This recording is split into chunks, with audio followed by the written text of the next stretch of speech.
પાણીજન્ય રોગચાળાનો કહેર યથાવત જોવા મળી રહ્યો છે। સુરત ખાતે રોગચાળો વફર્યો છે અને પાણીજન્ય રોગચાળાનો કહેર જોવા મળી રહ્યો છે। સરકારી હોસ્પિટલોમાં રોગચાળાના કેસમાં પણ વધારો નોંધાયો છે।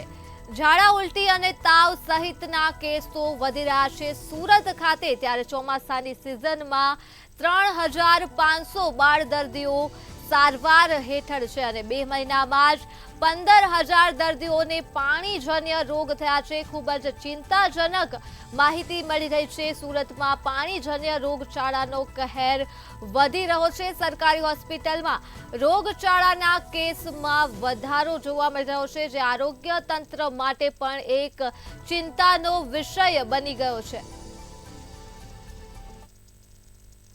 તબીબ તરીકે ફરજ બજાવું છું।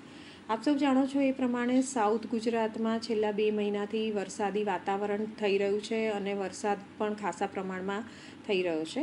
એની સામે જ્યારે રોગચાળાની વાત આવે છે ત્યારે હું આપ સૌને જણાવવા માગું છું કે છેલ્લા 2 મહિનામાં લગભગ અમારા મેડિસિન વિભાગમાં 15,000 જેવા દર્દીઓ ઓપીડી ઉપર બહારના દર્દીઓ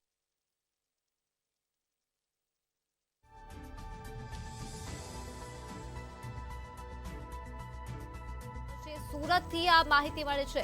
ચોમાસાની સિઝનમાં 3512 દર્દીઓને સારવાર હેઠળ રાખવામાં આવી રહ્યા છે અને છેલ્લા 2 મહિનામાં 15000 દર્દીઓને પાણીજન્ય રોગ થઈ ગયા છે। આ ખૂબ જ ચિંતાજનક માહિતી છે જે સુરતથી સામે આવી છે।